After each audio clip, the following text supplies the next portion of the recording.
All right, so we are once again looking at the distributive property, but now we're going to be talking about stuff like this, where we have distributive property, but we're dealing with an equation. So we got two sides of the equation. It's actually not that bad. We're just going to recap first what distributive property is, then look at some of the weird types of questions. So distributive property is basically when you have stuff in a bracket, binomial, stuff you can't combine, and then outside there's a coefficient, some number in front of it that you're going to have to deal with. So distributive property means whatever this number at the front, this coefficient is, it is multiplied by everything inside the bracket.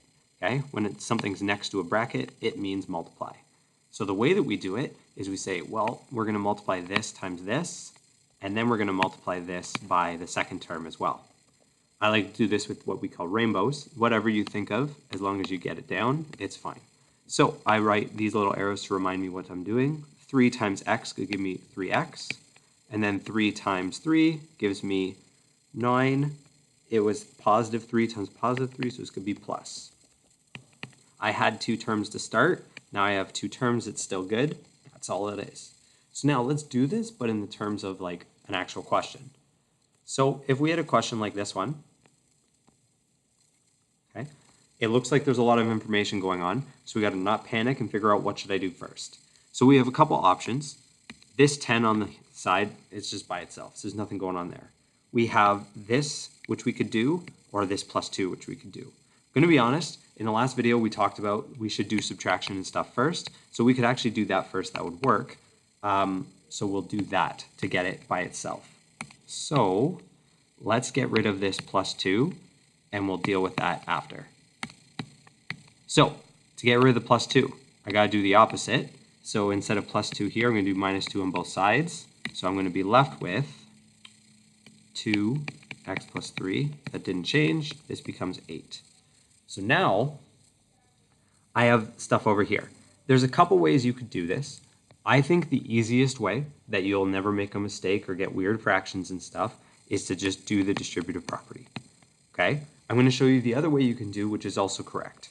So if we did the distributive property, we're going to do the rainbows. This could become 2 times x is 2x, 2 times plus 3 is plus 6, and then this is going to leave me with just 8 on this side. So now the rest of this question isn't too bad. Oops, that was an 8. And let's make these blue. Okay, so now I want to get rid of this plus 6, so I'm going to subtract 6 from both sides, and you'll be left with 2x. I'm going to move it over here just so it's easier to see, and 2. And then the last thing is I got to divide by 2 to get rid of this 2 right here on the x, and we'll be left with x equals 1. So now, let's pause for a sec and show the other way that we could do this. This way works, it just takes a little bit of time. The other way we could do it is by looking at it this way. Imagine this was just an x, okay? Pretend it was just 2x equals 8. In that case, how do we get rid of the 2? Well, the way we would get rid of the 2 is we would divide by 2 on both sides. So we can do that in this case. We're actually going to divide and get rid of that coefficient. So I'm going to say, well, let's divide by 2. Sorry, pen's being weird. So we're going to divide by 2 on both sides. And the idea is that that's going to cancel out that 2. So we're just going to be left with the x plus 3 on this side. And over here, we're going to be left with 4. So now we can just subtract the 3, and you'll be left with x equals 1. So both methods work. Both methods gave us the same answer. It's up to you to decide which way you like to do. This way is faster, where we just divided to cancel out that coefficient in the front, but distributing it works as well. I am okay with both. You just need to know that this is an option. So let's do 2 more weird ones. Just to make sure we got it. This is a situation very similar, okay? So we have something in a bracket, and it's divided by 3 is equal to 12. So we could divide each of these by 3, which is like the slow method, right? So if we did it like that, it would become x over 3 plus 4 over 3 is equal to 12. So that's kind of ugly because we ended up getting a fraction, which isn't great, right? So what we could do instead, this would still work. It's just now we have fractions, we got to deal with all that. So what we could do instead, okay, I'm going to get rid of this divide by 3. How do we get rid of divide by 3? Well, I'm going to multiply by 3. And I'm going to multiply by 3 on both sides. So this will become x plus 4, just that top is left, equals 36. Now I can get rid of that plus 4 on this side, subtract on both sides, and you end up getting x is equal to 32. That's all you have to do. What I want you to understand is that when there's something outside of a bracket, like a division or like in the other one, multiplication, that's what you want to deal with first. Whether you actually do the math and distribute it with rainbows, or you just get rid of it, cancel it out, either of those is fine, but you got to do that first and get rid of it. All right, last one. This one's kind of weird. It's not really distributive property, but same idea. So looking at this one, there's a couple options what we could do first. I have a fraction, which is bad, and I have this number here. I'm going to do the -2 because that's what we talked about getting rid of first. So I'm going to do +2 on both sides. So you're going to end up with 3 over x equals 12.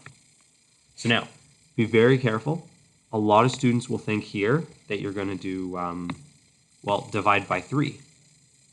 But be careful. Let's look closely at what we're doing. We're dividing by x. So if we're dividing by x, the opposite is to multiply by x. And if we multiply by x on that side, we have to multiply by x on this side. This seems very weird because we've always been doing it with numbers, but it works the same way. When we divide here, they cancel out. The whole reason we did it was to get rid of something. So we are going to be left with, sorry, pen. I don't know what's wrong with this pen. I think the battery might be dying. All right.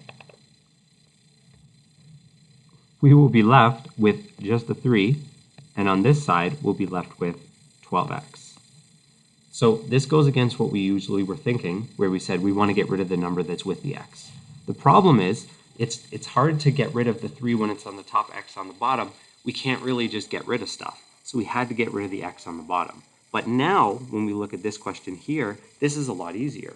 We can actually this looks nice, and to get rid of that 12, now I'm going to say, oh, well, I'll divide by 12, okay? And we're going to be left with x on this side, and then this will be a decimal or a fraction, whatever you want, 0.25, okay? And that'll be my final answer. So just be careful when you're dealing with this x on the bottom stuff. It means you have to multiply it by x, but that's the only weird one we're really going to deal with. These types of questions weren't too bad. When you have the bracket in front, or a bracket, you can just do stuff like, if you have a 2 in front, you can just divide by 2 to cancel it out.